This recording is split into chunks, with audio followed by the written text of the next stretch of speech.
why would we have ambassadors representing the state that do not understand clearly what their terms of reference are? That's to the cards that I have drawn, that I am the minister at this point in time.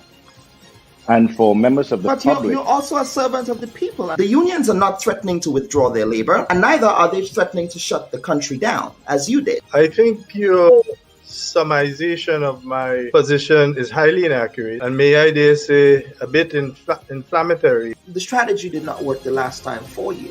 So what would make this? Well, you're assuming that we're doing the same strategy.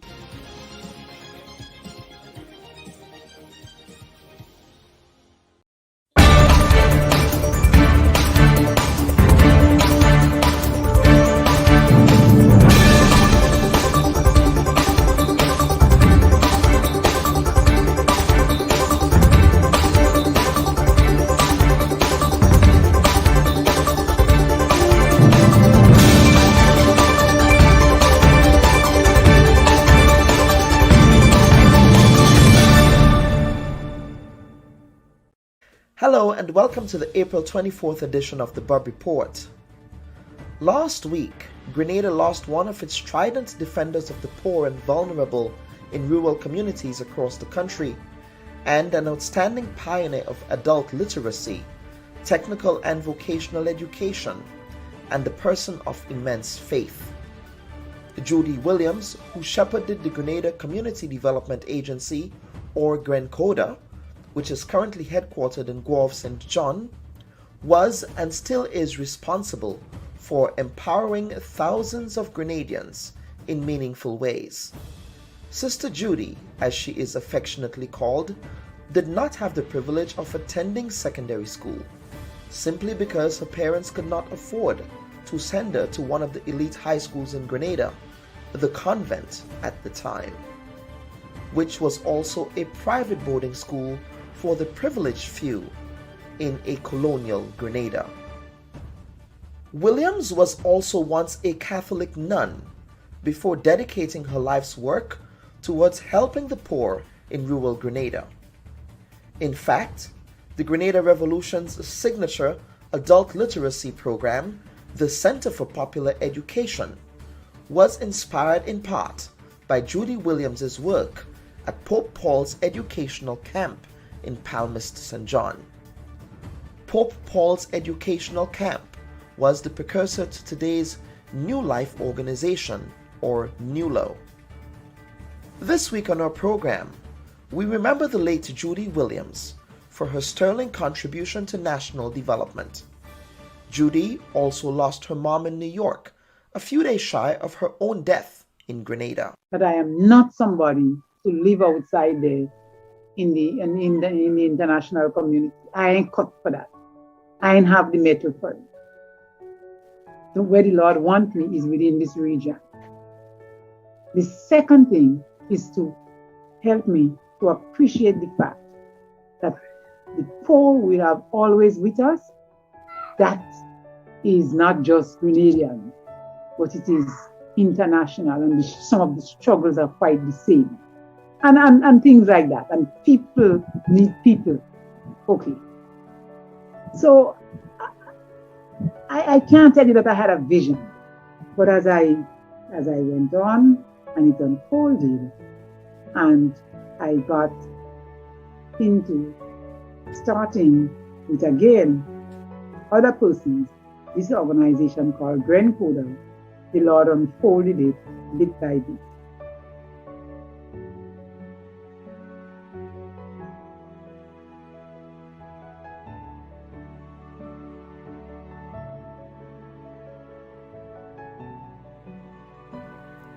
May they both rest in peace, and may their memories be a blessing.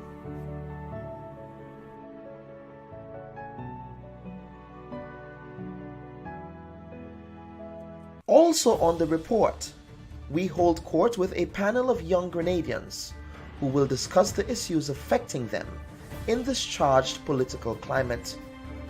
Grenada has a median age of 32 years, which makes the country's population a very youthful one. Young people between the ages of 10 to 24, according to UN population projections, is around 22% of the national population and growing. Given this context, a lot of the issues affecting Grenada acutely affects this youthful population, from high unemployment to lack of access to opportunities for upward social mobility, to issues of drug and sexual abuse, crime, and food security. Young people have a unique set of challenges to reflect on as the country prepares for another election. This week on our program, we spotlight these issues with a panel of youth. We welcome our guests, Benny Langine, the Deputy General Secretary of Coda, Everett Charles, Youth Commentator, Seville Francis, Youth Activist, and Wesley Simon, a Youth Professional. We thank you for joining us.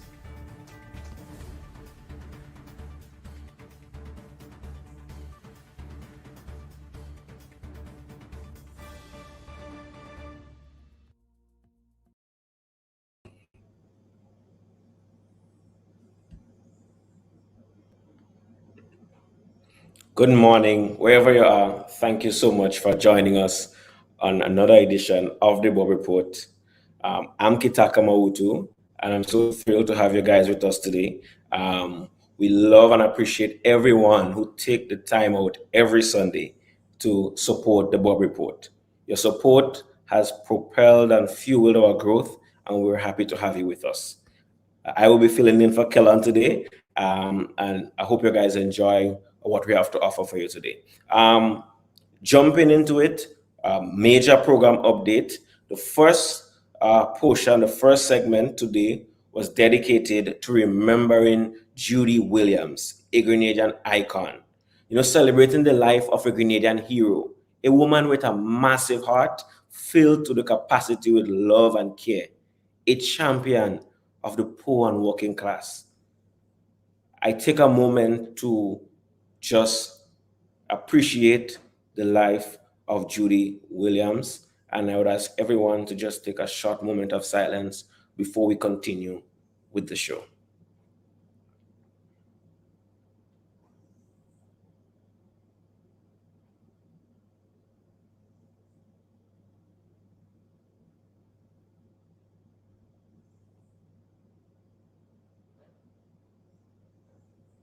Thank you.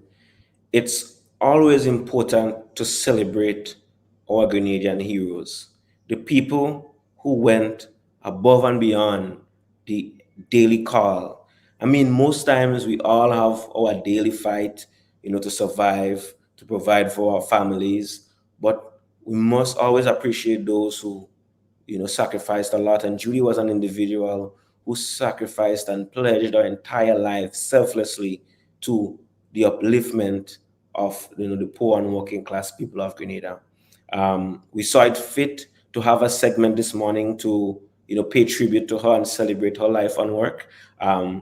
As stated earlier on in our intro, we invited Benny Langine, the Deputy Governor Secretary, the Deputy General Secretary of the Grenada, of the Coda.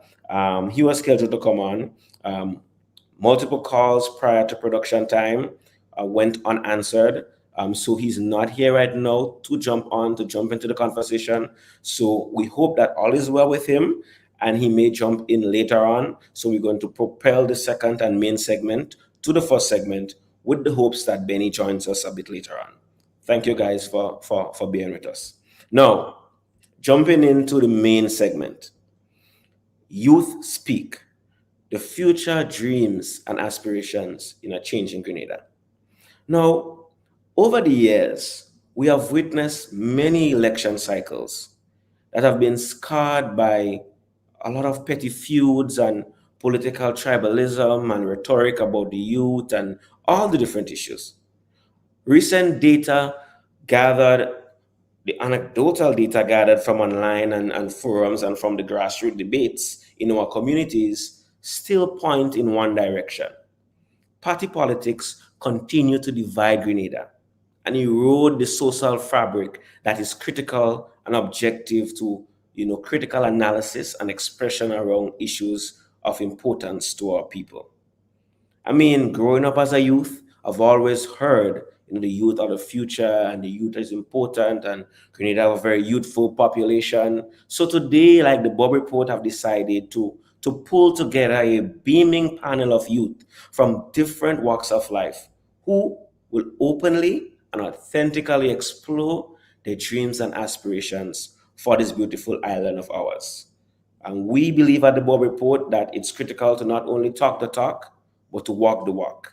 And many a times the senior people within the country pre-package and can stuff for the youth without involving them at all the critical and essential stages in the process. So today we are going to do that, and we have compiled a very wonderful panel of youth who I'm going to welcome onto the show right now. First off, we have Miss Savelle Francis. Welcome, Savelle. How are you? Hi, Kitaka. Thank you so much for having me here today.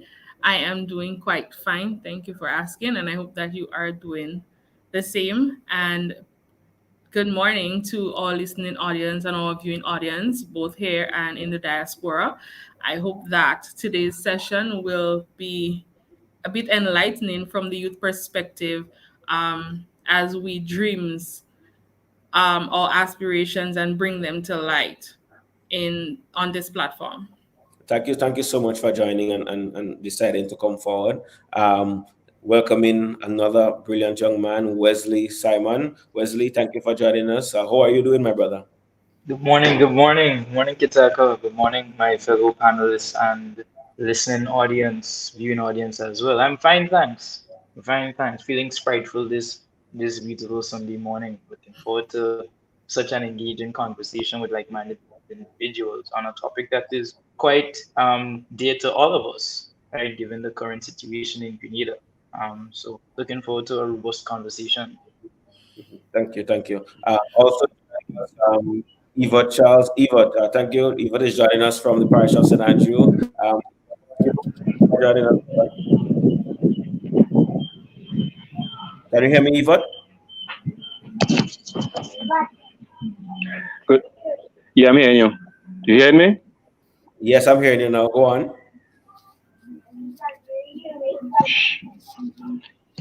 All right. Good morning to Yuki Tucker and our other panel guests. Happy to be here. Good morning to the Grenadian public and the people in the diaspora. We youths are very interested in this topic, and I hope that other youths will come forward to have discussions like this, because our country is our business, and we should at least be able to share our views and see real development and growth in our country. So it's nice having me on your platform here today. I'm looking forward to learn from every members as well. It's nice having me. Lovely. Okay, so I'll start first with you, Wesley. I mean, I think you're the youngest on the panel, so we'll jump right in. I mean, first of all, though, like, as a youth in Grenada, like, how do you feel and how do you view life as a youth in Grenada? Before we jump into some of the major talking points that we have today, what's your general feeling right now? Well, for me, as a youth, how I feel in Grenada? It's an interesting question. I feel personally that as a youth are not really given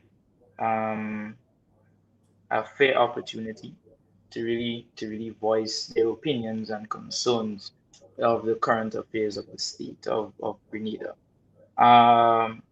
You might be encouraged within your little family or your little circles, but once you go to the public life or make a public position on certain issues, people tend to criticize you even more and for just your simple observation.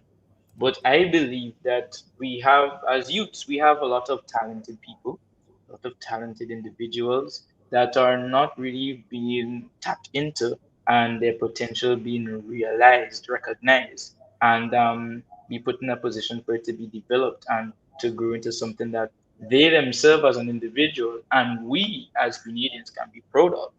So I think that there is little recognition and little appreciation for youth involvement, and I believe that personally, we can do a bit more with engaging youths, connecting, relating with us, and because I mean, at the end of the day, we are the ones that will be inheriting well the the managing the affairs of the state. So we should be given a respected position in voicing our concerns and being at least listened and acknowledged. Okay. You shared a lot there. I'm pulling in Savelle in the conversation. Something I want us to go in a bit more on is opportunities. So, like, Savelle, like, as a young person in Grenada, like, how do you feel about the opportunities that are currently available within the country to enable you to be able to realize your potential? That's a very interesting question, Kitaka. And just to add to what Wesley would have stated, there is a atmosphere of frustration in Grenada among the young people, and it is very, very evident. There's a lot of talk about opportunities, opportunities, opportunities, and there's a lot more claim of that than actual realistic opportunities. One of the things that I find a lot whenever from a ministerial perspective you hear from the Ministry of Youth, because that is who the youth depend on, right?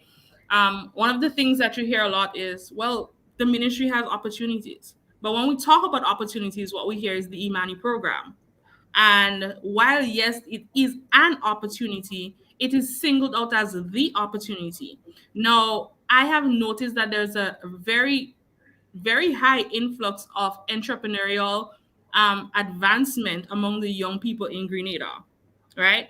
And while that is on the rise, there's a staggered approach in young people being able to effectively and fully bring about their innovative ideas and bring it to life, not just bringing it to life, but it being successful. Let's talk about the lending institutions' interest rates. Let's talk about taxations. Let's talk about all of these things that hinders the full development of these opportunities. I believe that young people these days are not actually waiting on the government to hand them opportunities, but they're taking that into their own hands. But somewhere along the line, all of the red tapes and the bureaucracies and the victimization is hindering that process. Okay, I mean, you made some very critical points that I want to bring Evert in, and I also want us to kind of visualize. Okay, you made an important point about money being kind of like the only option for a young person to get some opportunity to elevate up the social ladder. Now, Evert, based on what was shared by Wesley and Sobel, like, what are some other things like you see from your perspective that we can do or we can invest in to kind of help provide opportunity for young people to realize the potential? First and foremost, as a nation, we should actually have more panel discussions and figure out what the youth really need. Because sometimes the things like the different Imani, the different programs, they might meet needs of some of the people in terms of finding them jobs, a way to make ends meet. But a lot of young people might have other interests that they might seek, like going into entrepreneurship, trying to become financial literate, self-development and stuff like that. And they might not actually want to work with an Imani program or different program because of this different stigma and stuff like it. So I agree with Ms. Francis in terms of more opportunities and seeking the attention of the youth and having stuff like, more in-depth in terms of agriculture, backyard gardening, and for young people to get more aware, they need to have more access to stuff like lands, reduction of the red tapes or, new avenues to find access to finances and stuff like that to, really take care of the needs. Because if you realize a lot of our young people today, there are more people that kind of fast-paced, they want to get things done kind of now. They don't have the patience like our elders to wait and grind. They want to see results in a short piece of time. So you need to have discussions to really understand what their needs are. And I will caution the young people as well to, come forward, don't be afraid to raise things. Yes, you might be labeled, you might be, you might have fears because, you want to protect your family. You don't want, our society look at you like you're stubborn, that, but you need to, when you believe in something, you need to come forward and share your views if you want to see something be done in your country, to develop your country. You should come, you know. So that is my take on Okay. that. Thank you, Yvonne. I'm bringing in Wesley now. Wesley, I mean, I'm curious, as a young, brilliant mind, like, what do you see as some alternative things that can maybe happen in Grenada to provide more opportunity or for you young people to feel more comfortable and supported in their growth and development? Well, I would like to echo the sentiments raised by Mr. Charles, right? Because I do believe that there needs to be a lot more discussion, right? We don't see that much. I know back in the day there used to be a lot more town halls in Grenada, right? Where you see community leaders or even the politicians would engage in the different communities, different demographics within their communities, right? And really have meaningful discussion with all and sundry, right? And before we can even move to implementing anything for improvement, we need to first understand what exactly is the needs, what are the current desires, what's the current wants, what is the goals and aspirations of the youth, right? So there needs to be meaningful connection, meaningful outreach, and meaningful discussion with youths. And once we get that going, once we identify what is the main cause of youth hesitancy in getting into being more involved within society, right? We can identify that problem and strategize as to how we can mitigate that issue or resolve that issue so that we can have more programs or policies, right, that will better reflect the will of the youth. And that in that way, when you see that, the powers that be are listening and actually doing things that is relatable to us as the youth, we will now be more inclined to be a part of it, to see it through, to see that it actually kicks off right and it's beneficial and it acts as the way it is intended to. Okay, I'll bring in Sylvelle here. I mean, sometimes in the community when I'm driving through town and hearing discussion, I hear like, "Oh, the youth and them not ready yet, man. They don't know what they want, man. They just out here playing around on the phone and just joking up phone and liming and like how do you guys respond to some of those statements and those things that have been normalized in terms of words and phrases that describe the youth, in regard to them like really stepping up and playing their role in the society? So Vel, you can go first. I think it is a breakdown in communication and understanding. It's more or less a generational divide, because when you hear where the age range where the comments is coming from, it's obvious that it is a generational divide. So you would find that in the workplace, you would find that in the churches, you would find that in the political arena right now, for example. So because of that, they don't understand us, just as we don't understand sometimes where they are coming from. So I think it's all about education and bringing in that balance to bridge the generational gap. At times my mother talk about, "Oh, you're always on your phone," and I'm like, "But you don't understand what I'm doing on my phone. It seems like I'm probably just scrolling or I'm just being unproductive." But the technological advancement of our society plays an integral part in one of the things I think that keeps the young people grounded right now. Let's look at how much persons are making millions on TikTok, on other social media platforms. So the elderly people, in my opinion, they do not understand that. They do not understand the opportunities that presents to the young people. So there's a serious generational divide. And sometimes I can see that it makes me feel frustrated when there is that breakdown in understanding, because just as they don't understand us, we need them just the same way. We need the expertise that they have, the conversations that they can have with us to help us understand from their perspective, our perspective, and when you merge that, you can have a beautiful society, a wonderful society, because you need the theory and you need the experience. Once you merge those two together, then you're undefeated. But there's obviously a breakdown. I think you brought in some very critical points, Isabel, and I want to hear Yvette weigh in on some of those. I mean, and a critical theme that I saw there is like that generational divide. How do we get that collaboration to happen between the young people and those who are the future? Yvette, there seems to be a lot of background noise where you are.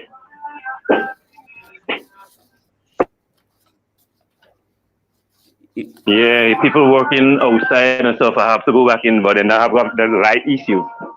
Okay, so I'll drop you off for a bit. Bring in Wesley. Wesley, do you have any thoughts to respond to some of the things that Suvelle said in terms of that generational divide and the difference between the attitudes and the visions of the seniors as well as the youth, and how possibly we can find some sort of solution and common ground in that whole process? Well, you see, I like to agree with everything that Sylvia said because it is quite present, right? Um, Times have changed. You're actually seeing certain shifts in the societal norms, right? But so something that our parents or grandparents, what they might have seen as, "Oh, we shouldn't do this." You see the youth engaging in that type of activity. No, I'm not talking about anything, derogatory, but just look, for example, the advancements in technology, right? The fact that you can be making millions from your home, right? You won't have to always, go and find a job or go to a 9 to 5 to just to bring in money. You can just sit down, tap into your creative side, right? And push content that the masses has an appreciation for, right? But this is something that is relatively new, right? 10 years ago, 20 years ago, there was no such thing as a YouTube influencer. There was no such thing as a social media influencer. So, just reiterating on what Seville said, when you see us on the phone, and you might think you're just idlessly scrolling through. No, we're actually learning and expanding our knowledge, or even trying to start something that means has a lot of meaning for us, right? So that is where we'll have to find some way to bridge that divide, right? Whether it be common ground, just to show that okay, even though yes, we're moving on, even though we might not be doing things as how you do it, right? Your opinions, your guidance, your advice, it still holds a lot of weight with us, right? Because we as youth, we're inexperienced. You've been in the world of work already, so you will know how to guide, so on, so on. So with that being said, I just need to find common ground, right? Common ground with the elder portion of society, and be able to just have nice dialogue and discussion with them, and let us articulate from our perspective as well as understand their perspective. Okay. Thank you. I mean, also part of our discourse here today is like I really want to pick your guys' brain about stuff that's happening because we're in an election cycle and a lot of important things are ahead of us. And I really love to hear your guys' thoughts on some of those things. So one of the things that I think I would like to jump in right now is in mental health. I mean, we hear it all the time, mental health is just as important as physical health. And people say, like, oh, maybe in Grenada, maybe there is not enough being done for mental health. But I really want to go to you guys, the youth, Evert. Like, how do you feel about the current care and understanding and the awareness and the treatment of mental health issues in Grenada, and specifically through a youth lens? Well, basically, a lot of us youths in our country are not aware of mental health because we might see people with things like anxiety and depression and bipolar and stuff like that, disorder, and we will just think it's uh, they'll get over it, man. We might make a little fun, with somebody who have a little anxiety or depression. Them we young people will see like basically, them studying too much of things, man, not know that the person, is not well, and they have mental issues. So we really need to bring awareness in terms of education, more programs and stuff like that to make young people aware that, there are different symptoms. People who have to feel physically sick to be sick, they might react in a certain way, they might lash out, and there will be an underlying condition that, you really need to have things like counseling, and doctors and stuff like that to really take care of that, right? And there's another issue with that. We only have basically one facility, the Monge Hospital, that deals with some people with mental health, and there's a stigma that comes with that. When anybody go to the Monge, us as people, young people think that person mad, but that person go to the madhouse, So young people need to be educated in terms of, the mental health issue. They need to be more aware, and they need to be trained to really deal with that. And we have an issue also that we don't have enough clinical psychologists to deal with mental health issues in the country. The only one I kind of been really aware of is Dr. Augustine Panchu on Island. So more development in the area of mental health awareness, training, and more certified mental health practitioners we need in our country to help deal with issues of people. Okay, Sylvia, you have anything to add to the whole mental health discussion in terms of Grenada's state of affairs and your dreams and aspirations? Kitaka, to be honest with you, you're probably wondering why I'm smiling, but you probably would need to invite me back for an entire program just to talk about the mental health situation here in Grenada. I recently had the opportunity to have a conversation with someone who is in managerial position at the mental institution, and it is overwhelming. The lack of resources, the lack of everything that you can think about when it comes to that. And it reflects on how our society treats mental health. There are different forms of mental health. That's one of the things that we first need to understand. So it's not because you see somebody homeless on the street, they have a mental health issue, right? We all have mental health issues. How you deal with it is what makes the difference. Now, mental health, we have a burden placed on the mental health hospital. You have patients there who are pretty much that's where they've been living for over 10 years. The mental hospital is not supposed to be a place like that. So it puts a burden on the system. Now, what I believe can curb that is one, education. Now, we talk about education all the time, but education in the sense of really helping persons to understand that the stigma placed on mental health it's time for us to eradicate the taboo mentality when it comes to these things, right? Family members of persons who suffer with mental health conditions, they specifically needs to be educated because it helps them to understand their family, that patient. It helps them to provide a better health care and not just shun them away because they do not understand. It's not just about an injection. It's not just about a pill, but it's the support afterwards that is needed. And even if support not just for the patient, but support for staff that deals with that. Did we know that there's only one mental health practitioner on the island of Carriacou that services Carriacou and Petit Martinique? Just one nurse that deals with that. Now, can you see how that in itself can trigger a multiplicity of other problems? Now, if that particular nurse is now burnt out, she's extremely burnt out. Can you think of that? When she's not available, if she falls ill, what happens? She already developed that rapport with the persons on the island and all of that. Now, come on. Obviously, not enough is being done. And the only way that we can help to, not eliminate, but at least reduce some of the pressure on the health system, specifically targeted to mental health, is by having that community support, community outreach, community initiative to help persons. Mental illness is not, or mental health issues is not a death sentence.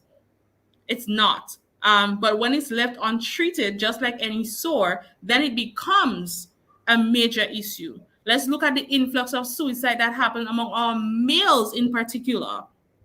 Why? Because our society thinks that males are not supposed to speak. Or he's a man. He's supposed to just tough it out. You understand? And then they bottle it up inside, and what do you think happens? So there's a lot that we can talk about when it comes to mental health, but particularly it ails me to see the amount of young persons who are not able to deal with or resolve issues of mental health, and it festers and then it turns into suicide. That's a lot you offloaded on us, Decibel. And I mean, while I listen to what you guys express, I am just hoping that all the different political parties who are now vying for office can really tune in and listen to what some of the youth are saying, and your guys' ideas and vision for how you'd like things to flow, and the issues you see that are very near and dear to your heart. And I think they would really benefit from really tuning in to really get some of those nuggets. As I said this, I mean, I'm eager. Wesley, I'm going to bring you in here.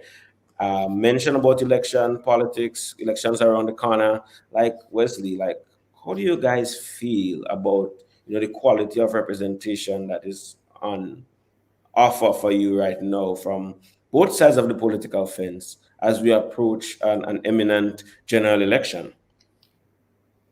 Well, one thing I'd like to express is the fact that you can see in the current slate of representatives. Let's talk about let's say, for example, on the opposition side, right? I like that blend of those who have been experienced and then the youth. There is a nice balance with that. And not just the balance with youth and the experience, right?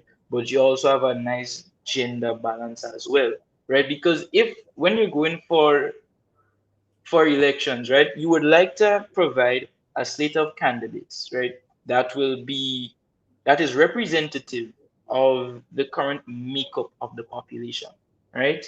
One, Grenada's population is a very young population, so you would obviously want to reach out to the youths more, right? And then two, you will there you can see that the male ratio to the female ratio, they're close, but there's more male individuals there. So seeing that, one, even though there's more male, you can still see that women is still encouraged and women can still reach and hold public office, right? So I like that this is what I'm seeing. And the fact of some of the critical matters that we haven't been really discussing about is really back in the forefront. Say, for example, in the entire makeup of the healthcare system, right? This is something that needs to be discussed, and the public needs to remember these things, right? That our candidates and or politicians or caretakers, what they are promising to work on, because we are the ones that say once we believe that, okay, yes, you're tackling something that I am passionate about, right? I can give you my support. So be it. We have to remember that as us, as a population, as a people, Grenada, a sovereign nation, the power is with us. We grant that power to our politicians or members of parliament, ministers. They report to us. So we have to ensure that we keep them accountable, hold them accountable to these matters that are very dear to us. Okay. I'll bring in Evert here. Same question for you to Wayne. Like, how do you feel about the current slate of candidates on both sides of the fence that is on display right now to support for the next general election? And I want you to go further. Like, let's say, for instance, like, what advice would you give like the current administration now to best be able to create an environment that really nurtures the youth? Well, on the current administration, I love the mixture with the experience with the youthful blend, as Mr. Simon would rightfully say, Mr. Simon. I also will encourage them to, get more youths more involved, train more youths, get more youths more on the front line of politics, encourage them, as well as the opposition in terms of the ability to have so much of young people bringing representation.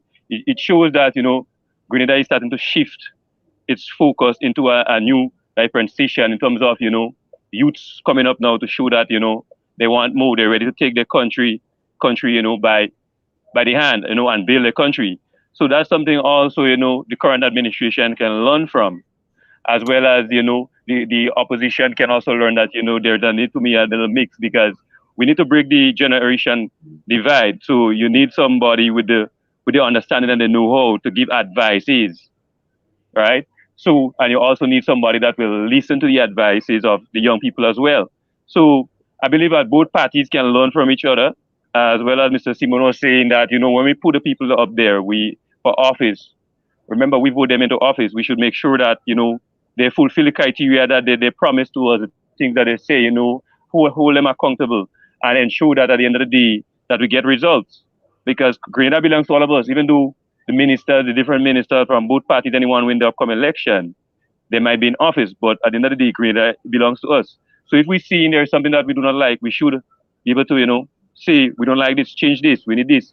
Instead of just, we just accept everything, and then we have this kind of mindset that I hear from a lot of elderly people, basically, you change the government, you don't change the government, same thing. At about that, some people don't want to vote. Voting is our right. Our forefathers, some of them died for that, they struggled for that to give us our independence. So we should exercise those rights, and bring meaningful change. Because to me, if you don't really get involved into politics and, voting and different stuff like that, and you don't have a much say when things are affecting your country, it's going good or it's going bad, but you need to have a voice, so you need to exercise our rights. So that's my take on that. Sylvia, you want to jump in? I saw you're eager there. Most definitely. It would be very remiss of me to as a young woman who would have been involved in the National Youth Parliament of this country from 2007 to 2019 to not weigh in on this aspect. And I also need to, before I make my point, I need to applaud the young people who would have bravely, and I must say bravely, entered the political arena. It's because we here in Grenada, we engage in a lot of petty politics. So it is amazing that young people are willing to stand up and stand out and represent. But specifically, I want to recognize the women, the young women who would have done that, not just the young people in general. And I must mention here Miss Karen James. She was at the Senate level, and now she's actually going out there to be a minister. And I think that is commendable as a young woman. And it is also noteworthy amongst the Caribbean islands, the amount of women, significant contributions that we have here in Grenada from the women. I think that it's a lot of the times we talk about diversifying the workplace and gender balance, but I feel like we have that here in Grenada. But to get back to the actual question, the government talk a lot about youth involvement when it comes to many things in this country. But when it comes to youth involvement in governance, we find that there's a decrease in the tone. It's the amplification of youth involvement. It starts dying out. Now, I want to mention the impact that the National Youth Parliament platform could have. And I'm saying could have. Let us talk about, well, first of all, no offense to the youth parliamentarians that would have served and is currently serving. But you know what I have noticed? It is almost as we are being used as show monkeys for the ministry. And I say this with no apology. And I have said it before, and I'm going to continue to say it again. We are given topics to discuss rather than allowing the young people to decide, okay, we are talking about this, because it's like, why can't the young people shadow the different ministries and have a youth voice for every matter of our country? Now, the earlier that you get young people involved in politics, then when it comes to actually reaching the age or being able to serve, then you wouldn't hear to talk about oh, they don't have experience, or where these young people going, we're tested, we're tried, we're delivering because we have experience. No, give the young people an opportunity now to start trying, to start testing, so that when time comes for deliverance, there can be delivery. And I think that is what is important. Let's look at the different Caribbean islands with beautiful and amazing youth parliament service. These young people are dignified in their countries. They're not just seen as, oh, the ministry wants something to check off their quota of activities that they need to meet. No, they right through year round, they are there. They're on the ground, community development. They're meeting and engaging with the populace. They're doing all of these things. Let's talk about St. Kitts and Nevis. Their youth parliament is exemplary. The Turks and Caicos, the Bahamas, Trinidad and Tobago. It is commendable, and we can emulate them because we have the resources here. We have the young people, we have the power, we have what it takes, and we have the platform. But the platform is not being used for what it should be, and therefore we're not seeing the impact that it can create. Very, very powerful expressions there, Sylvelle. Wesley, I think your mic is muted. Care to weigh in on anything shared by Sylvelle and Yvette before we take a short break and jump into some educational matters? I just want to echo the sentiment shared by Sylvelle, right? Because this is what that point that she just raised here. We need to address this urgently, right? Because it is apparent that youth involvement is not really youth involvement as it is currently. It's more youth tokenism, right? It's more of a way to say that, yes, we are doing this for the youths. Yes, the youths are involved. However, what meaningful impact does that youth involvement really have? When we come to the decision-making table, are our opinions really considered? Are our perspective really considered, right? Are our proposals really considered, right? So we need to observe that tokenism, we need to deal away with tokenism, right? Because we need to start moving forward, and the only way to move forward, right, is to bridge this gap, have youth involved, give youth the opportunity to gain meaningful experience, right? So that when it comes for a change, when it comes for a transition, it won't be too disruptive, right? But we'll be able to amplify what is done currently, improve on it, and not necessarily have to go back to the drawing board, but we can just tweak little things that needs to be tweaked and move forward. Yeah. Well, Wesley, I'm hearing you're speaking some rhetoric. Are you a member of the New National Democratic Congress? I'm hearing you speaking of moving forward. No, I'm not a part of any party. But before we go though, guys, I know we've mentioned we have to take a short break, but I've heard you guys go in a lot about some of the issues and problems and so on. But like, what are some things that are positive? Like, is there any hope? Like, what are some things that are positive that we can look forward to with a hopeful energy? And we can start with Yvette, then go to Sylvelle, and then go to Wesley before we take a short break. Yvette, are you there with us?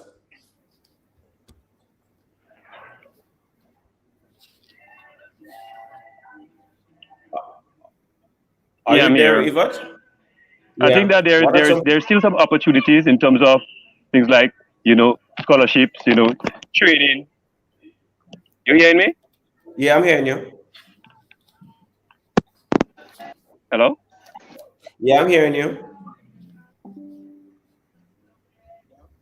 All right. Repeat? Yeah, I'm hearing you. Continue. You broke a while ago. Yeah, continue in your same. I believe there's a lot of opportunities. You break again. Hello? Okay. Guys, Yvette is having some audio difficulties, but I'll switch it over to you, Wesley and Sylvelle. Like a lot of doom and gloom. Anything positive going on in Grenada that we can look that is there to be celebrated in terms of our current situation?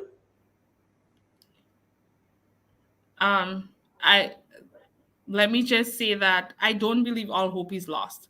And I believe that just having 3 amazing young people here on this platform testifies to that. There is hope. We're seeing that young people are stepping up and stepping out. You're seeing level of creativity that we've never seen before. We're seeing innovations. We're seeing a lot of positive happening in our country, but it is not from the head down, but rather it's from the bottom up. And I believe that this is commendable. So if once we have that bottom up approach where young people are stepping up, I believe that those at the top can come down and meet us. So once we meet up at the bottom, at the middle, then it's only up from there. That's how I see it. So I believe that there is a lot of hope. And I'm seeing it through innovations. Okay. Wesley? Well, I also believe that there is hope. All is not lost at this point in time, because there are youths that are observing. There are youths that are taking note as to what is going on, right? They may not be taking that next step in going out in the public sphere and articulate those points. But when you have meaningful discussions with them and you understand their perspective and some of their proposals to change and improve, it's quite eye-opening. So I don't believe that we should be worried.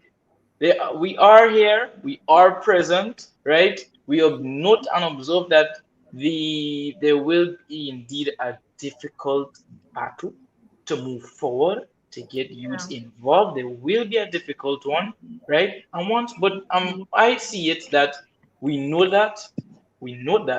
However, that does not daunt us, right? And we will indeed continue to contribute wherever we can contribute, and whatever meaningful impact that it can have, I know, and once we're passionate about it, we will get it done. Okay. Thank you, guys. We have to take a short break right now. When we get back, we'll jump into education, which you guys mentioned a lot about. We want to go in a little bit on that, as well as any other business before we jump into our second segment. I'm happy to inform the listening and viewing public that Benny Langayan, who was previously announced to be on the program, is backstage and waiting to come on. So after we wrap up the panel, we'll jump into that segment to remember, Judy Williams, that Grenadian icon, that champion of the poor and working class people. Now, before we jump into the second segment is brought to you, compliments the S.A. Johnson Funeral Home, a Caribbean family-owned funeral service. They offer a full range of funeral services at affordable prices in New York City. S.A. Johnson Funeral Home, because you deserve to be treated with dignity. You can call 1-347-777-9797 for your funeral services. That's 347-777-9797 for your funeral services. That's a lot of sevens. Stay tuned, guys. We'll be right back with more on the Bubb Report. See you in a bit.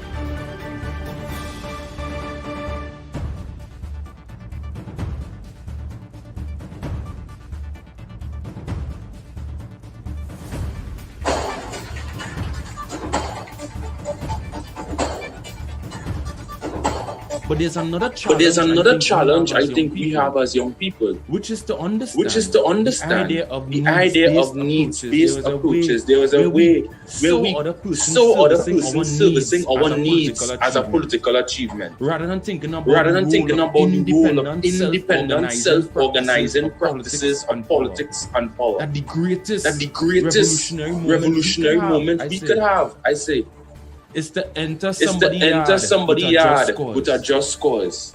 to go around in an evangelical mission to promote justice in somebody's yard with the chicken, with the dog, asking if them dogs bad, and the person lying and telling the dog not bad, and the dog will rush you and bite. But you're still speaking about justice. And what does that mean? We have to move. Not that we don't move away from needs-based work. We need to understand our political rights as a generation. Our political rights as a social group to lead a development process and to see that justice must be delivered on your terms. And that is why politics is so important, because we need to put things back into the domain of the political and not just policy advocacy for someone else to take action. Not just academic work for paradigm shifting work, but not necessarily the public change that we need to see. But also not just mass mobilizations without an analysis. Where people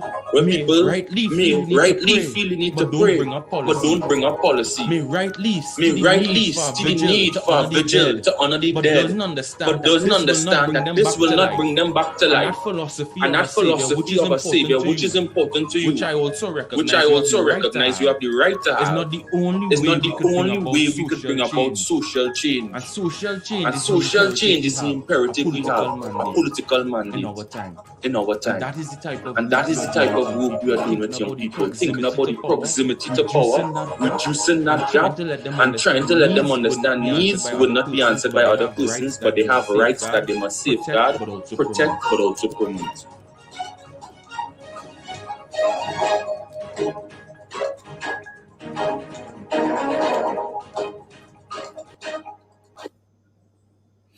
Welcome back to the Bubb Report. I've been bustling with energy, very brilliant and sprightly group of young people here on the program today, sharing their perspectives on critical things that concern our country.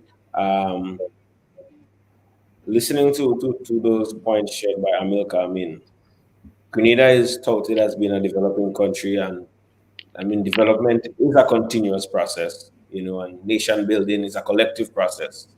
And, the statistic point that the youth is a sizable portion of the general population of Grenada.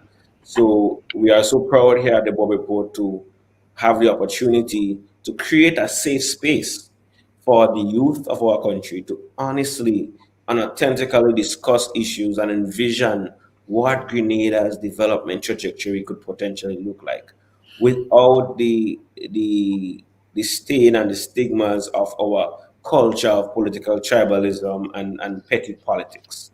And so I feel very proud and honored to be given this opportunity today to engage with you guys and to provide this safe space to share. As stated earlier, education was a critical theme that flew through the different points that you guys made throughout your deliberations, throughout the show. And I wanted for us to go into education a bit more, and to get the ball rolling, I want to know your guys' views on, our current education system, the current subjects on offer and the opportunities and activities on offer in our school system. And do you guys feel prepared for the ever-changing world and the future? I'll start with you, Savelle, and then we move to Yvette and then to Wesley. Thank you, Kitaka. It's very interesting, and I have a very different point of view than most persons would have. A lot of the times we say that Grenada has a beautiful education system. And while that may be so, I feel like our education system has let us down. For one, if we do not understand where we've been, we would not know where we are going. There isn't a history program in our school curriculum. There may be a subject, probably when you get to Form 3, Form 4. I know back in my time, I had to choose between history and a very critical subject area, right? And a lot of the times, even in the history class, a lot of the things that are taught are more of the American history and other first world countries. So I don't believe that we are we're well-rounded in our education system here in Grenada. It needs to be a lot more diversified. As a current student at SGU, I have noticed that it lacks diversity greatly. The courses that are offered, they're not fully, it does not encompass a lot of things that I think is critical to help have to have somebody be a fully well-rounded individual in the field of study. So for example, even if you're studying, let's say, business, there are a lot of things that involves business that is not directly on the economics or just the normal accounting and all of that.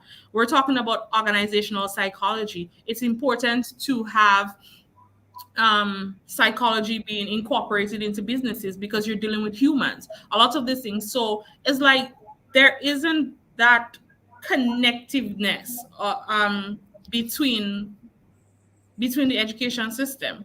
I feel like it lacks a lot. Why aren't we training a lot more social workers? Because we have a lot of social problems. So I feel like there are target areas that our education system needs to address that it isn't. Agriculture should be an important aspect. Civics in primary school, technology. We're in an ever evolving world. Why isn't technology being introduced from the primary level? COVID has taught us, if nothing, that technology, yes, it has its disadvantages, but it can help us in many ways. The young people, the children particularly, are being introduced to it in a negative way, right? Why can't we use that opportunity to help them? Look at the state of communications within our society, skills based. A lot of these things are being ignored in our education system. So I feel like we are not well educated in a well-rounded manner, I should say, here in Grenada. Okay, Ebert, are you with us again? Can you hear me clearly?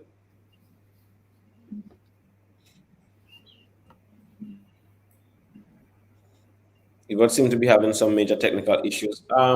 Wesley, Sylvain made a lot of points about our education system.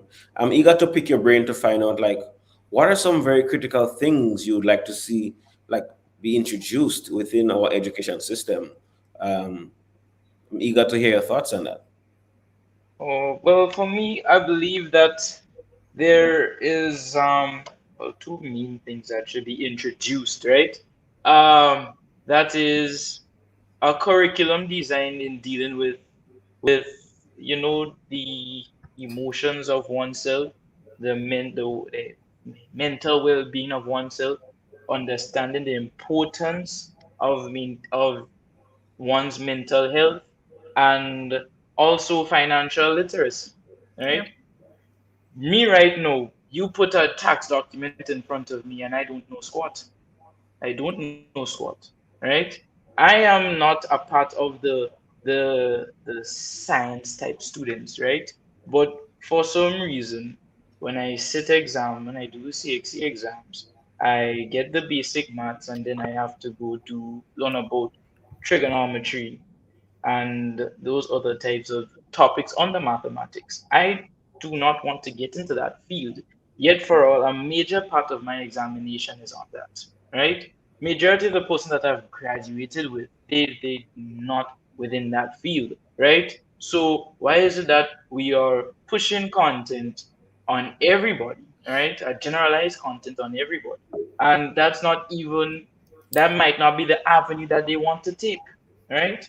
So I strongly believe that we should have a curriculum designed specifically, right, in promoting and understanding how one can be more financially literate, how to read financial documents, how to plan and budget, and in that regard. So I personally would like to see a more diverse approach in the education system, because as it is right now, it's just one measuring stick for all, when that should not be the case. The current classroom setting is not every student will be that will benefit that student. So I believe that we should take that into consideration and design a specific type of curriculum that, okay, you want to be skills based, we have a program for that. You're on the creative side, we have a program for that. You're on the art side, you have a program for that. But this generalized system that we have, it's far too long, and it's about time that we sit down and we evaluate that approach. Okay. Eva, just to check in with Eva, I know you've been having some internet issues. Checking in with you again because I really want you to share your points on the debate today. Are you hearing me, and can you chime in? Yeah, I'm here. Okay, yeah. The question that Wesley, yeah, I'm hearing you. And Wesley were going in on hearing you. Our education system and your vision of what you think is critically needed right now to maybe take our education to the next level.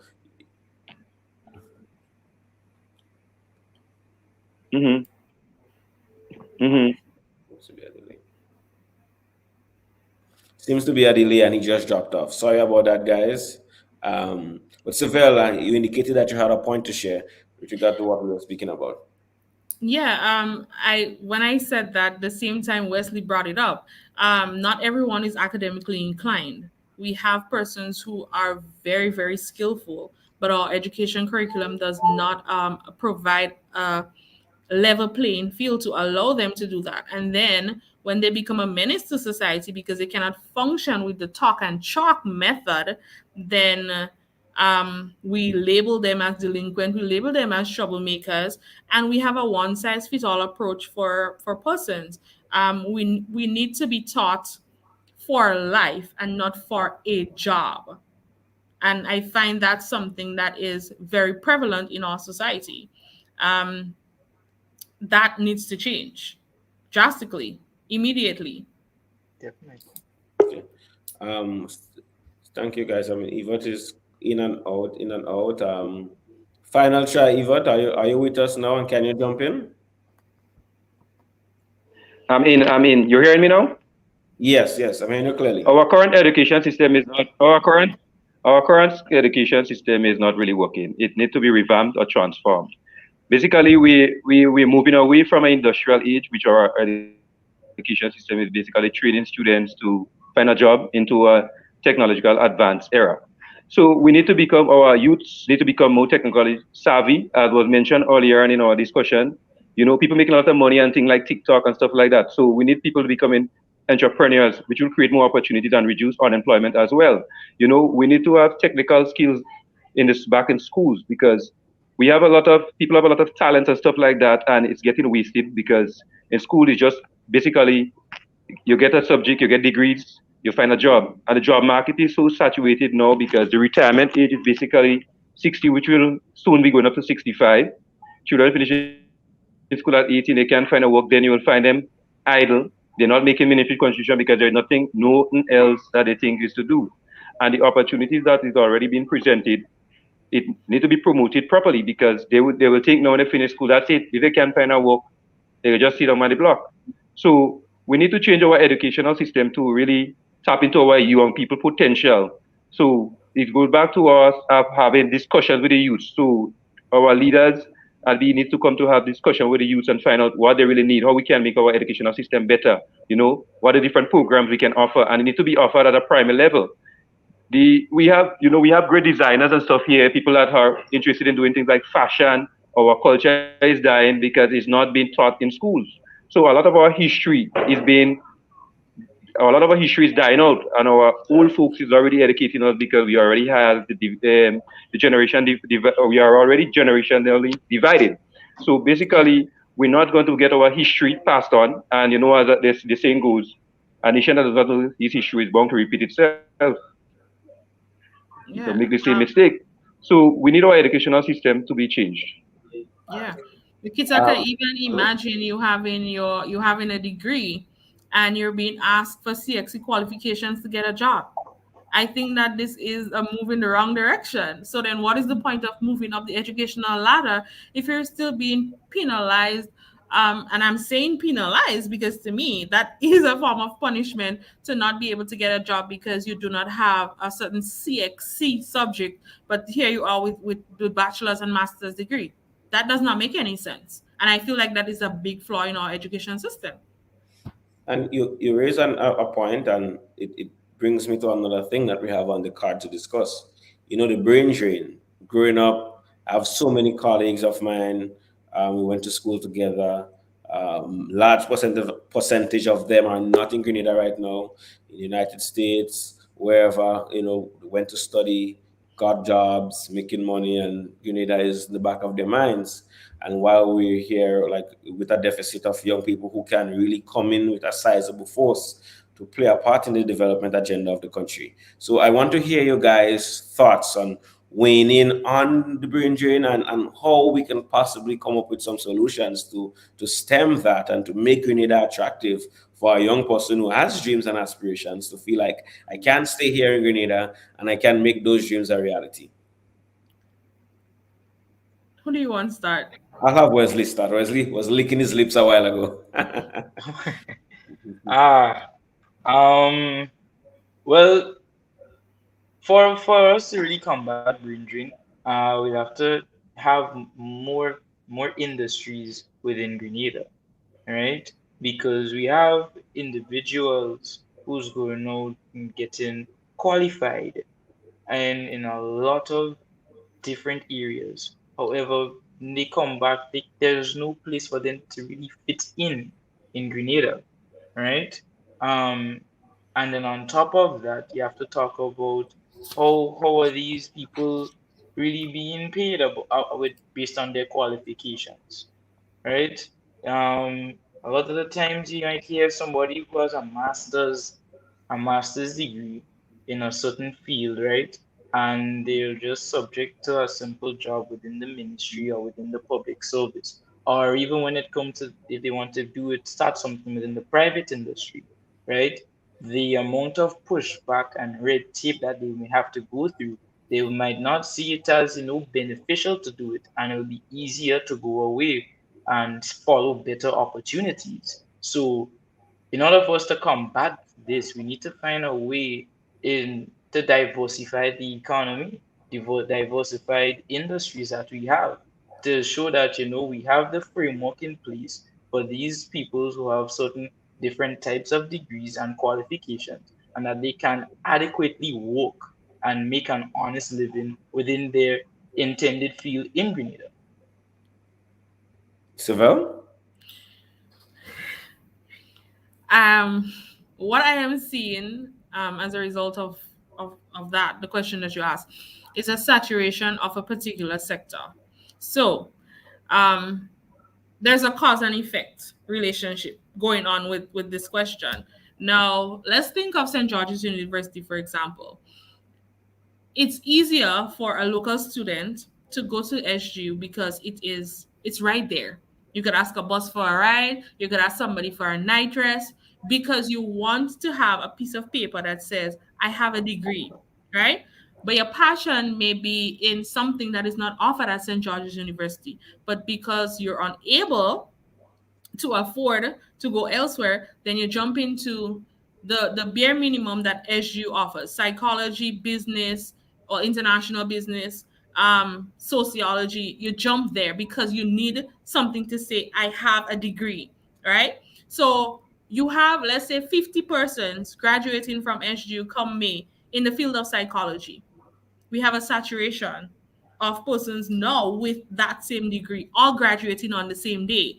Now, what you think is going to happen? How much opportunities do we have here for psychologists? A lot, yes.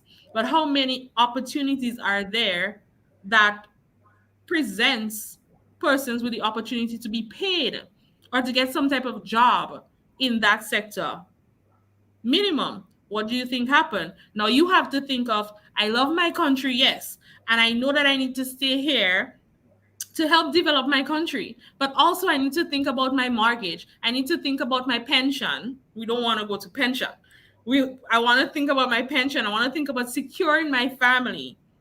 So obviously you would look for opportunities out there. I think what needs to happen is young people or persons with those qualifications need to be incentivized. You need to create opportunities. One of the things that comes with the scholarship is that you're bonded to the country for 3 years thereafter, at least minimum, right? You have to stay here and work. Now stay here and work because I got a scholarship.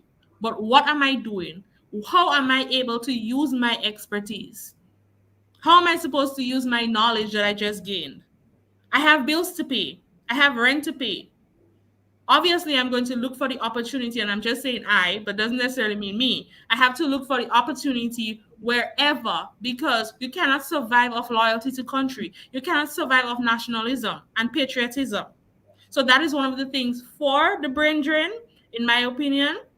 And one of the ways that that can be combated is through incentivizing, provide opportunities for persons.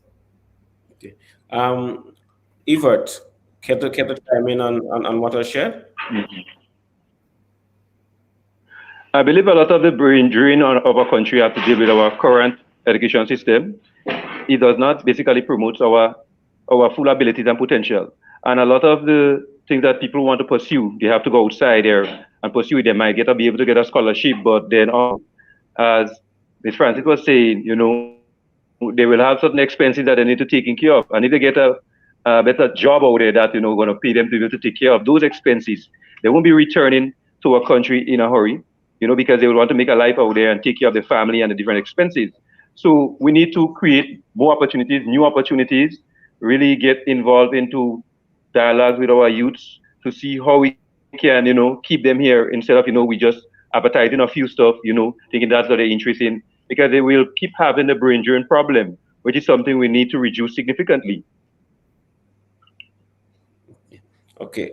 So guys, it's a bittersweet moment for me because I'm really enjoying learning and hearing from you guys. But our time is fastly approaching to wrap up this segment. So before we go though, maybe you guys can do me a solid and return again for part 2. But I want to get this final point from you guys. Elections are soon. Different sides of the political fence are vying for your vote as young people. What's a defining issue for you guys? So everyone will have a chance to share. What's a defining issue for you that you think should be top priority to be addressed? And if we could look Deacon or Prime Minister right in the eye right now, you have 35 seconds to share that with them. Okay, so if I can look the Prime Minister in his eyes, because I that's who is here, what I am going to say is listen to the young people. And one of the things that I think we drastically need changing is policies, our constitution, our laws. They need to be updated. We can no longer claim independence if we are not going to do something about a constitution that was written by the same people that we gained independence from. And that was one of my take-home points from the person that we are memorializing here today, Miss Judy Williams. That's one of the last thing I remember her saying. It is a shame that after 47 years, we cannot have our own constitution or rewrite our own constitution. So these things, once policies are changed, then a lot of things are going to fall into place thereafter. Wesley. Wow. Seville took one of my main points. Because I do believe that the Constitution, the supreme authority, the supreme law of the land, it should be written by Grenadians. It should represent the will of the people, the norms of the people, and the expectations of the people, right? We're supposed to be proud of this document, and we can see that, yes, I am proud to be Grenadian. This represents my beliefs. So I believe first that we need to develop and foster a strong culture of identity in Grenada.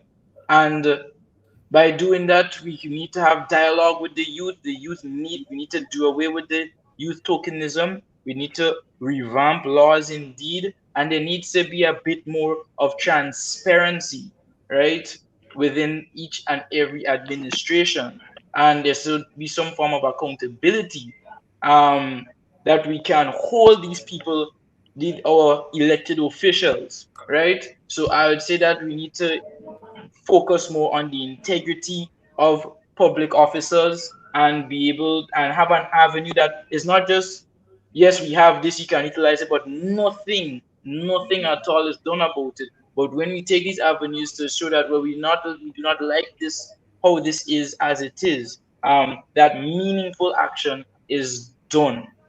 So that's just some things that comes to mind immediately. Okay, Eva, if you're in council right now with the Prime Minister and Deacon ahead of this next general election, what would be a critical issue you'd want to speak to them that you think needs to be addressed from a youth perspective?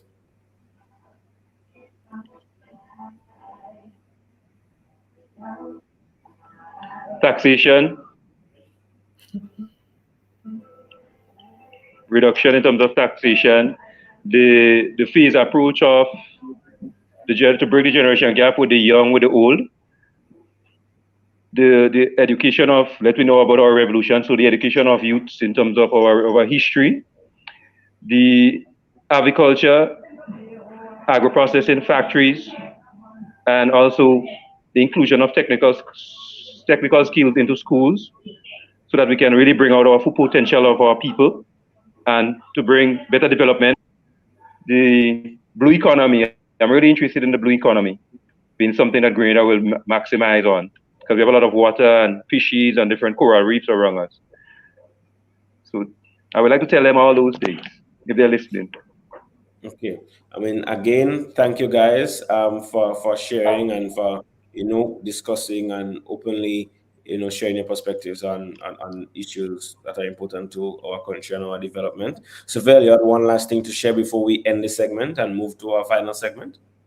I just want to use this opportunity, since we have so many young people online, I am making a call for all interested young people to come together to organize and execute a national youth conference or a symposium to mark International Youth Day that is scheduled for Friday, August 12, 2022.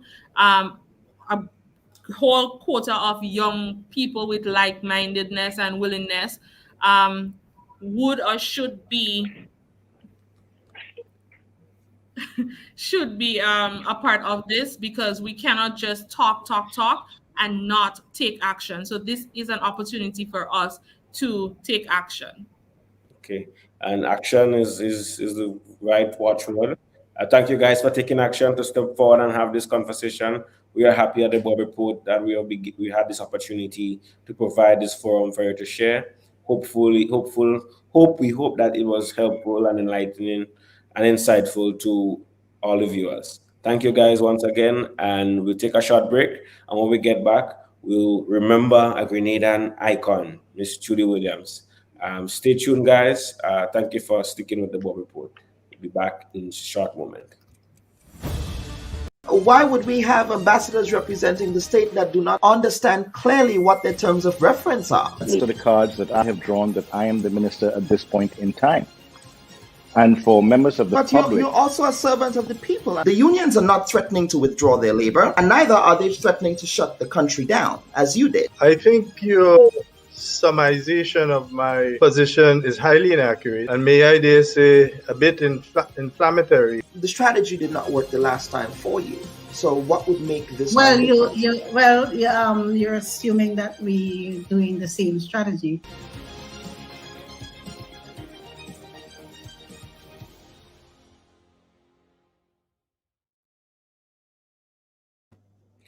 Welcome back to the Bubb Report. Just wrapped up that conversation with the youth panel, their dreams and their aspirations for Grenada. At this moment, I welcome Benny Langine. Benny, if you have a laptop, do you mind bringing the screen down a bit to put you more in? Good morning, welcome. Morning. Thank you for joining us. As a programming note, guys, Ben, you were supposed to be the first segment, but due to a little bit of difficulties, we switch to become the final segment. Want to Okay, welcome that's you on. right. We're happy to have you on, and we feel honored to pay tribute to a Grenadian hero, a woman who has really dedicated her life to the service of the people of this country. I know you have worked along with her and is close to her. So first off, before getting into anything, I would like to extend my condolences to you and your family and everyone within the Coda family who is grieving, with the loss of Judy right now. First question, though, like how did it feel when you received the news that Judy was no longer with us? Okay, well, because of the closeness,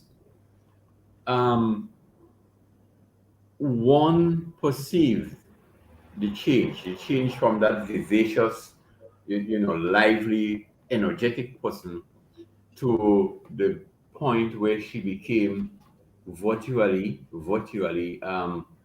bedridden. Not bedridden in the usual sense of the word, but basically confined to bed rest because she could not and was not strong as before to get up and move about and so on. So in a sense, the shock and the surprise was not extreme in that sense. The feeling of loss, the feeling like, oh my gosh, was there and was strong. But one could have walked back a couple of days and see and recognize the I suppose transition in that sense. So it was not as shocking as it could have been. When Coda was founded, what was Judy Williams' vision for that organization? I think she wanted a strong NGO, a strong non-governmental organization that could really play a lead role in helping our people, the marginalized and so on people. And in the marginalized, she would have included our landless farmers, our boatless and fishing gearless fishermen, our youth and children, our women. All right. She would have wanted the organization to be able to lead those persons, to get them to be actively involved in their own development, to have, in a real sense, a fundamental sense, people's involvement and people's participation.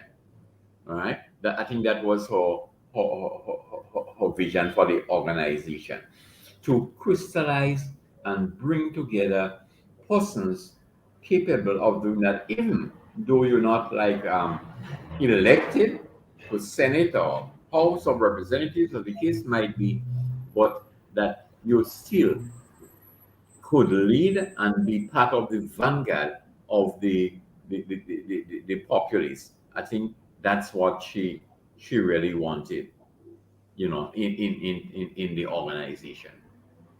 Now, Benny, talk to us about her background and what the communities in the parish of St. John meant to her. Okay, well, when she came from Munich in St. Andrews, where she was born and grew up for all the years, she established roots in Grand Roy, Mount Plessy, and eventually built her house after renting in some houses there. She built her own house there and dwelled there until her passing just recently. Okay, so the community of Granroy was very, in fact, dear to her, and as a matter of fact, one of the things that she encouraged us to do in Granroy was to develop activity for the children from Granroy annually who went to do the CPEA. All right, and to try as best as possible to track them, while they were in secondary school. Not just leave it for when they graduated and so on, but to keep track. Did that young boy get promoted? Right? He had some good talent, football and so on. Has he made the school team and the like? So she wanted us to track the young children and to see what they think, because she was concerned. She was concerned that outside of the schools in Guelph, the St. John's Anglican School and the St. John's RC School, of the other, I think it's about 5 primary schools in St. John's, Granroy was probably the biggest one in many ways. And yet, that did not show in terms of when you looked in Granroy, the number of professionals that you saw there. There were very few people, maybe Mr. Alligiers being the exception, and so on, who went on to become like a professional, a lawyer, well known, regionally and locally, very well known, brilliant. All right. Nurses, doctors. All right. We know of Dr. Martin, all right, who played a lead role in terms of helping us in the during the ravages of the I shouldn't say during, because it's still very much with us, but at the time, at the height of the COVID pandemic. All right. So Dr. Martin from Granroy played a lead role in that respect. But Ms. Williams felt that we needed more persons. Numerically, the numbers were not adequate to express the number of children who annually from the Granroy Government School would pass like the CPE and go on to secondary school. You were not getting the numbers and so on. Not enough persons from Granroy wearing the white of the nurse and so on. When you go to the bank, the person's cashing and dealing with your money and serving you and so on, you were not seeing as many Granroy faces as she would have liked to see. All right. So that, I think, for her was one of the reasons why there should be focus on Granroy and tracking the young persons when they enter secondary school to make sure that the challenges they did not overwhelm them, and in fact they could come out with their heads held high with good success and be able to take what she considered the rightful place as young citizens in our country. The same can be said to some extent of her affinity for other places in neighboring villages, Concord, Guelph itself, and so on. Certainly, one of the places that she worked in, not very heavily populated, Palmis, all right, because she was the coordinator of the Pope Paul's Ecumenical Center at Palmis before she became the General Secretary of Coda, a position that she held for over 35, 36 years. Okay, so that is some of the communities in and around St. John's that were dear to her. Eventually, and I think one could say all of them were dear, because as we walked in Coda, the work extended and took us to some of the other communities. All right, Douglaston, where in fact she was able to negotiate with the branches from the branch Douglaston Estate a space so that we could have put up preschool there. So, and the Douglaston preschool did make a mark there. Because of our concern for children, she always was concerned about the children having to walk, from Douglaston, not a very far distance, but with the vehicular traffic and so on. She was always concerned about them having to make that trek from Douglaston to the St. John's Anglican, St. John's RC schools and institutions like that in Guelph. Okay, so Douglaston was also very, very dear to her in that respect. Loreto too, right? Central, and so on, was always again very dear to her. And in fact, the Grand Coda worked deep in some of those communities and so on, led by Miss Judy Williams as Grand Coda took root in the country after its formation in 1986. What would you list as some of the top accomplishments with the Grand Coda organization? All right, there are a few that really spring to mind. Let me certainly list two. One, I think, was establishing in 1988, 2 years after the founding of Grand Coda, the Legal Aid and Counseling Clinic, which is located not in St. John's, but on St. John Street at the moment, St. John Street in St. George's. Ms. Williams worked hard for that one because she felt that poor people could not afford comfortably some of the legal fees that they had to pay, and those legal issues they could not escape. One, because somebody from your relatives might have died and didn't leave a will, and so you are up to maybe inherit something that could make a difference for you and your family, your household. All right, but alas, you have to have some resources to be able to translate the fact that you are poised to make that inheritance, but it's not enshrined in the will of the person who left it for you, right? So you have no deed, and so on. You can't take it to the bank, as it were.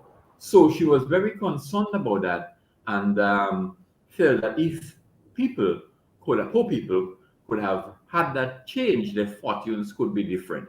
They could, from the proceeds of that inheritance in the will, be able to send their children to school, afford them a good education, which wouldn't stop at maybe even secondary, tertiary, but maybe able to go on to university and so. So for her, a legal aid and counseling clinic would be able to answer that kind of problem. And then too, some of we men have not, taken up our responsibility well all the time. All right, all the time. So that, the women have the children, and they then have to be saddled with being both mommy and daddy for those children. And if daddy might give a little something, it's a little something. And Miss Williams felt that the whole question of maintenance need to be more strongly addressed, and the men should really hands up, as it were, more fully to make sure that the children are well cared for, their needs are taken care of, and so on. So again, the concept of having a legal aid and counseling clinic would answer that, respond to that. So she founded it in 1988, employed a lawyer and so on there. So legal aid does have a lawyer, and so and also it gets assistance from the legal fraternity too, would do pro bono work for legal aid and counseling clinic, and it has grown from strength to strength.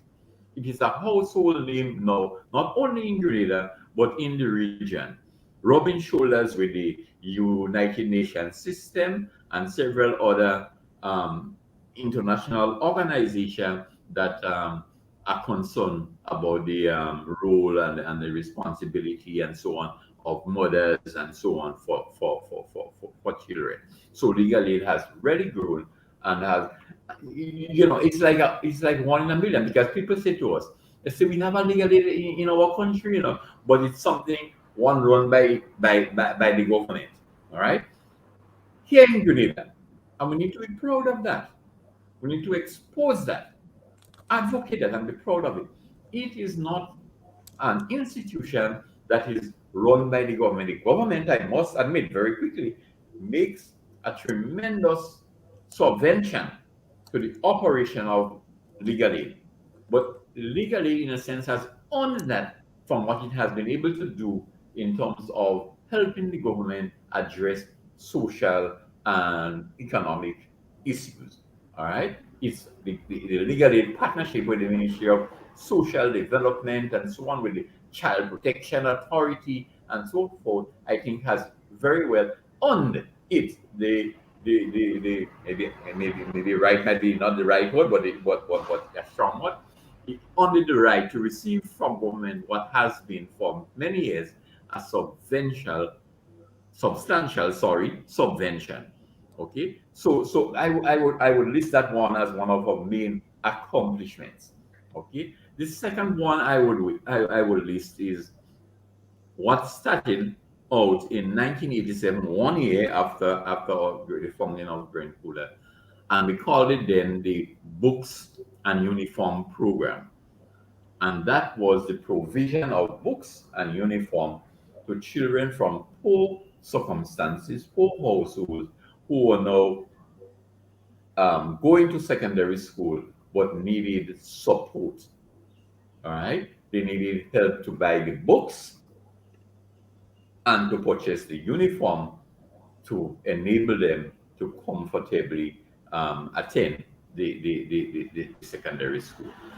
All right, and as time went on, what was like 12 children annually, 2 from each of the parishes, all right, became hundreds, and eventually thousands, all right, of children going to secondary school and receiving not only books and uniform, but other necessary things for secondary school that forced us probably sometime in the late 1990s, we decided, after sitting down and reflecting, that no, the name books and uniform does not truly reflect the level and the range of assistance that Grenada provides through that program for the children.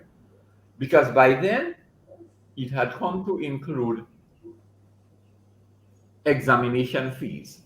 So children who would have worked very well, responding very well to the support that they got from Grenada, all right, and now at Form 5 and ready to write the final exam that they had to pay for, some of them sadly could not afford and faced the disappointment when mommy or daddy broke the news, no, I'm sorry, I can't pay for you to write 6, 7, 8 subjects because we wouldn't be able to pay the light bill. We wouldn't be able to pay for the water, And so the capability would have allowed them maybe to write about 6, 7, 8 subjects, but mommy, daddy, the household could only pay for 3, 4.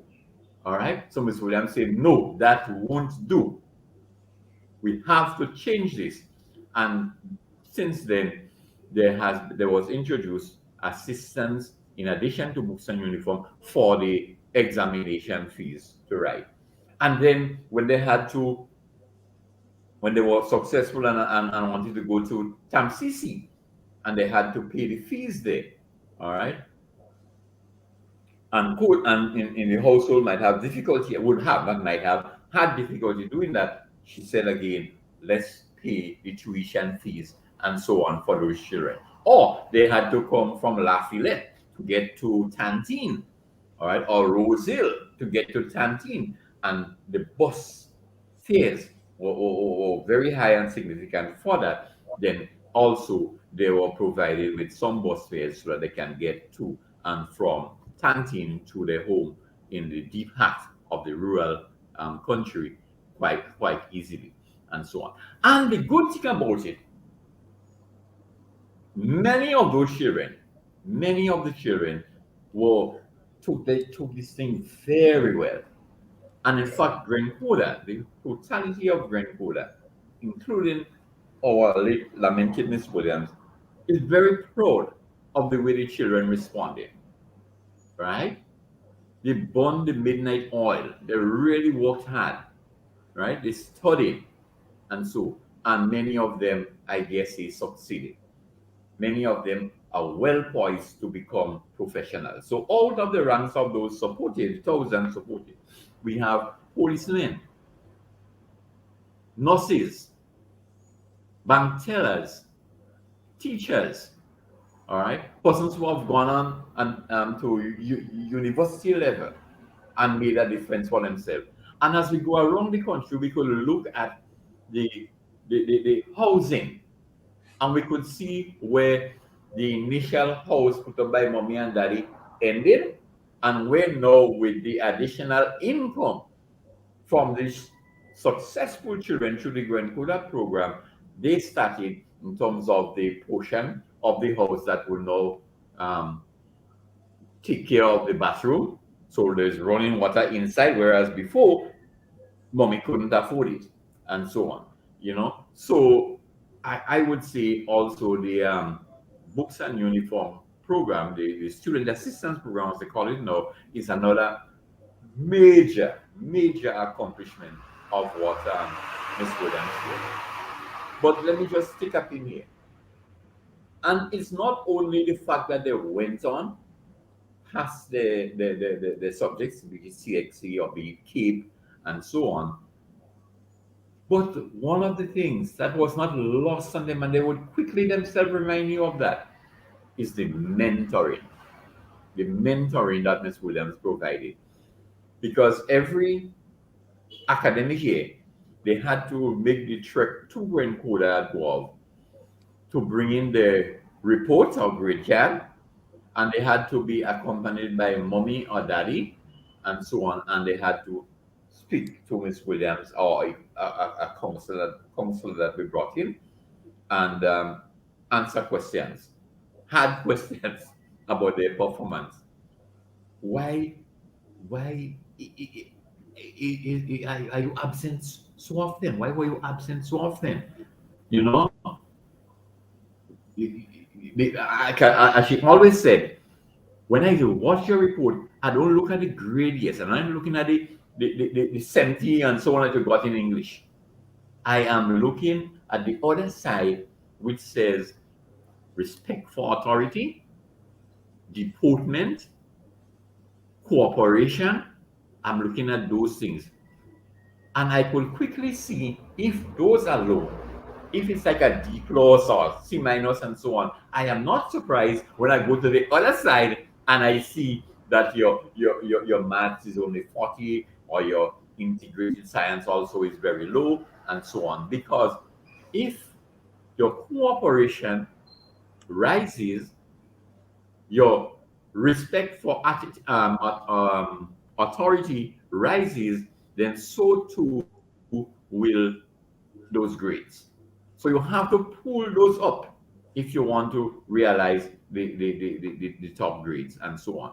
And she would, from her own means, delve into her purse or something, or find out what Grenada has that we could give the children. And the ones who excel and so on in that respect, the ones who had a good report based on the numerical results, in the work, and the more attitudinal ones, right, in terms of discipline and conduct and so on, who had that happy report.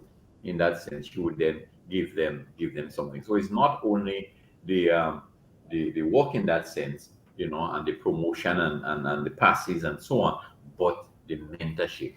And I told you, I myself was surprised, when children before talking about, I was able to get 6 passes, and they remembered the mentorship, the words of wisdom, the life's lessons, and so on that she imparted and so on to them. And thank you for that extensive description of the work and magnitude of service Coda and Judy have provided to Grenada. Time is running out on us as well. But I want to get a final question to you. Like, I'm eager to find out what will Coda look like without Judy? Talk to us about her legacy and how Coda will soldier on, and what you guys are going to do to remember her. Right.